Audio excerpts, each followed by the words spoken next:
नमस्कार। विकास के पथ पर लगातार अग्रसर भारत के गांव की सच्ची और असली तस्वीर लेकर एक बार फिर हाजिर हैं हम आपके अपने खास कार्यक्रम गांव इंडिया में। दोस्तों, गांव इंडिया के माध्यम से हमारा ये प्रयास रहता है कि हम आपको देश के गांव देहातों की ऐसी कहानियां दिखाएं जिससे हम सभी को कुछ सीखने को मिलता है। मैं हूं फरहीन फातिमा और पेश है आज के मुख्य आकर्षण। मिलकर किया काम, मुर्गी पालन से हुआ आराम। मशरूम की खेती यानी कम जमीन ज्यादा पैदावार। लाल मुनि का नाम चढ़ा है सबकी जुबान, झोपड़ी में रहकर बनाई विदेशों तक पहचान। तो ये थे आज के मुख्य आकर्षण और अब कहानियां विस्तार से। हमारे देश के ग्रामीण खेतीबाड़ी के साथ साथ रोजगार के दूसरे तरीके भी अपना रहे हैं, जिससे उनकी आर्थिक स्थिति मजबूत हो रही है। ऐसा ही एक उदाहरण हमें देखने को मिला ओडिशा के बालीगुड़ा में, जहां की ग्रामीण महिलाएं मुर्गी पालन के जरिए अपनी जिंदगी संवार रही हैं। आइए देखते हैं ये रिपोर्ट।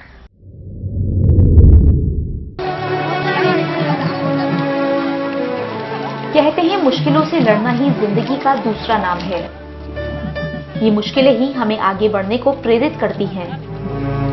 यही कहानी है ओडिशा के बातागुड़ा गांव की आदिवासी महिलाओं की। जंगलों के बीच बसे गांव में थोड़ी बहुत खेतीबाड़ी के अलावा कोई रोजगार नहीं था।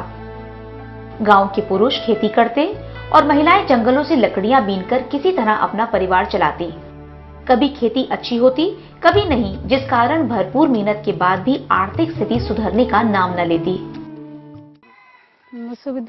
गांव में रोजगार का कोई साधन नहीं था, जिससे परिवार को चलाने में बहुत परेशानी आती थी। इन ग्रामीण महिलाओं ने अपनी परेशानी ग्राम पंचायत में रखी। पंचायत ने इनकी परेशानियों को समझा और पूरे सहयोग का आश्वासन दिया। साथ ही इन्हें सरकार की ITDA यानी समन्वित आदिवासी विकास एजेंसी की जानकारी दी, जो कि आदिवासियों के विकास के लिए काम करती है। महिलाओं ने ITDA से संपर्क किया, जिसने इन्हें मुर्गी पालन का सुझाव दिया और आर्थिक सहायता भी प्रदान की। गांव में एक छोटा जगह चाहिए, वो सिंपल कॉस्ट इफेक्टिव घर चाहिए एंड मुर्गी तो चिक्स तो गवर्नमेंट फार्म से, स्टेट गवर्नमेंट से, सेंट्रल गवर्नमेंट फार्म से मिलता है। इसको 10-20 मुर्गी रख के अंडा के लिए नहीं तो मीट के लिए रख के महिला तो उसको बच्चों भी देख सकता है, उसको फैमिली को भी दे सकता है, कभी टाइम मिलेगा इसको मुर्गी को देख सकता है। फिर क्या था, इन मेहनती महिलाओं ने मुर्गी पालन का काम शुरू कर दिया। ITDA ने इसके लिए इन्हें सभी तरह की जानकारियां उपलब्ध कराई। इन लगनशील महिलाओं ने जल्द ही मुर्गी पालन का पूरा काम सीख लिया। किस तरह का दाना देना है,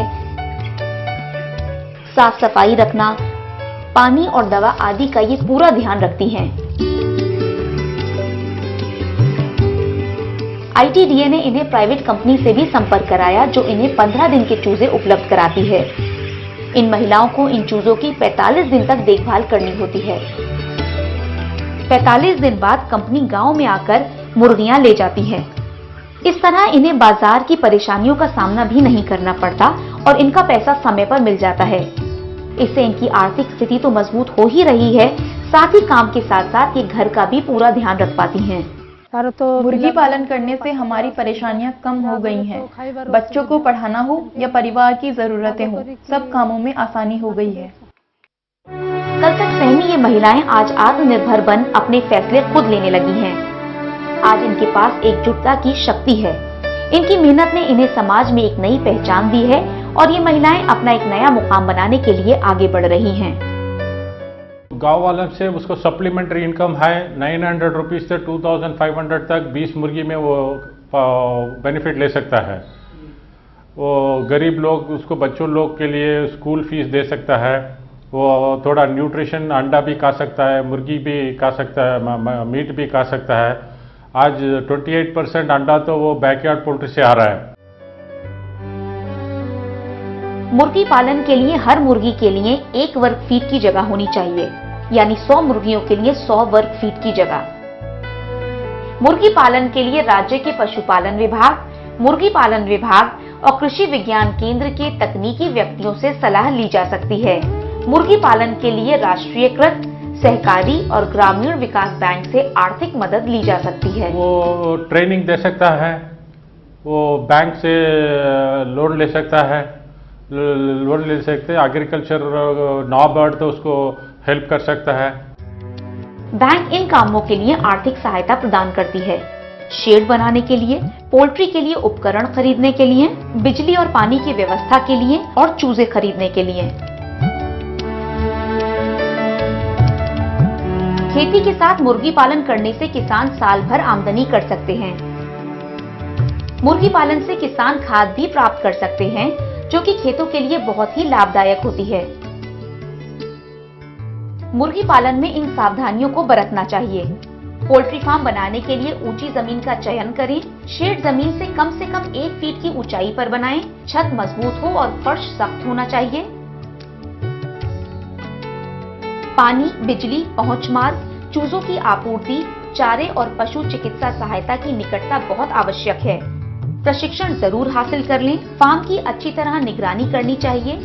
फार्म पर तादाद से ज्यादा मुर्गियां ना रखें, यानी कि हर मुर्गी के लिए पर्याप्त जगह होनी चाहिए। शेड साफ सुथरा हो और मच्छर मक्खियों से बचाव रखना चाहिए। मुर्गियों को उच्च गुणवत्ता वाला उचित आहार देना चाहिए। मुर्गियों को साफ पानी हमेशा उपलब्ध होना चाहिए और गर्मियों में ठंडा पानी देना चाहिए। टीकाकरण का उचित ध्यान रखें।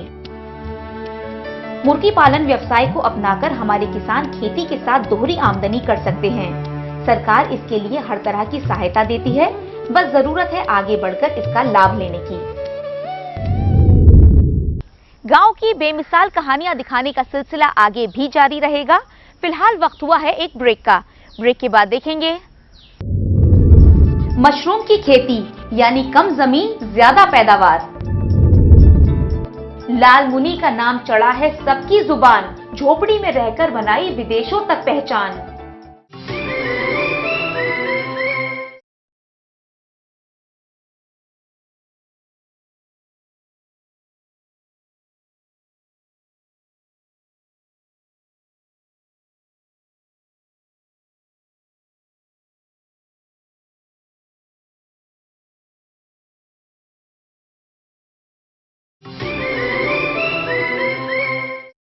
ब्रेक के बाद आपका एक बार फिर से स्वागत है।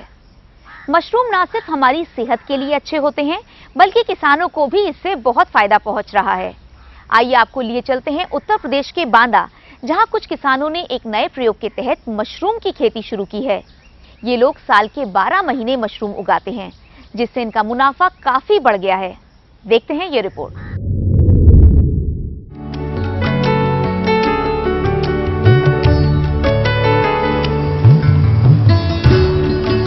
मशरूम की खेती को बिना खेत की खेती के नाम से भी जाना जाता है, जो इन दिनों किसानों के बीच काफी लोकप्रिय हो रही है। बांदा जिले के लामा गांव के कुछ किसानों ने अपने इलाके में पहली बार मशरूम उगाने का काम शुरू किया है। इसके लिए इन किसानों ने प्रशिक्षण लेकर मशरूम की खेती करने के तरीकों को समझा और तमाम सावधानियां बरतते हुए एक पुराने खाली मकान में मशरूम का प्लांट लगाया, जिसमें गर्मी को रोककर वातावरण खेती के अनुकूल बनाया गया। मशरूम एक ऐसी फसल है जिसके लिए किसान भाइयों को बहुत ज़्यादा खेत नहीं चाहिए और उपजाऊ खेत तो बिल्कुल नहीं चाहिए। बंजर जमीन पर झोपड़ी लगा ले, कोई खाली कमरा उनके घर में पड़ा हो उसमें कर ले, कोई खाली झोपड़ी पड़ी हो उसमें कर ले, क्योंकि ये खेत में नहीं उगाया जाता, ये घर के अंदर उगाया जाता है। मशरूम की खेती करने के लिए ये किसान सबसे पहले खुले मैदान में भूसा डालते हैं। भूसे को फैलाकर 2 से 3 दिन लगातार इसमें पानी डालते हैं। भूसे में नमी आने के बाद इसमें मुर्गी की खाद, चोकर, जिप्सम और पोटाश को मिलाकर एक मिश्रण तैयार करते हैं। इस मिश्रण को 1 महीने तक रखा जाता है। 1 महीने बाद भूसा खाद में तब्दील हो जाता है। अब इस खाद को प्लास्टिक के बड़े थैलों में भरा जाता है। एक थैले में 10 से 12 किलो तक खाद भरी जाती है और थैले प्लांट में रख दिए जाते हैं और इनमें बीजारोपण कर दिया जाता है। बना बनाया बीज विश्वविद्यालयों से, कई कंपनियों से प्राप्त होता है। बीज ले आएं, कंपोस्ट अपनी स्वयं बनाएं, बीज को कंपोस्ट में मिला दें और कुछ दिन रखने के बाद, जैसे 15-20 दिन, उसके ऊपर एक 1.5 इंच मोटी केसिंग सॉइल, गोबर की खाद आधी आधी मिट्टी मिलाकर बनाई जाती है, उसके ऊपर चढ़ा दें और मशरूम उसी में से बटन मशरूम निकलनी शुरू होगी। बीजारोपण के ठीक 1 महीने बाद खाद से मशरूम निकलने लगते हैं। महीने में 3 दिन तक लगातार खिले हुए सफेद मशरूम निकलते हैं।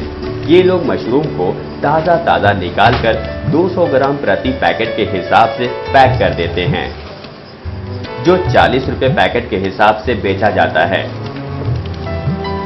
फुटकर में इनकी बिक्री मौसम के अनुसार 100 से 250 रुपए किलो तक होती है।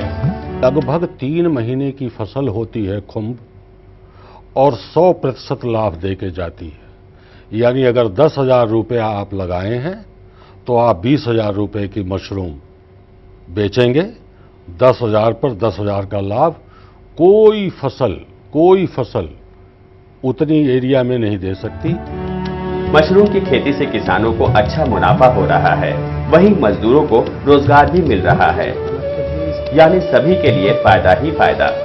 कानपुर है, इलाहाबाद है, लखनऊ है, गोरखपुर है, बनारस, इस जगह भेजते हैं। आप भी मशरूम की खेती से फायदा ले सकते हैं। देश के अलग अलग हिस्सों में अलग अलग तरह की मशरूम उगाए जाते हैं।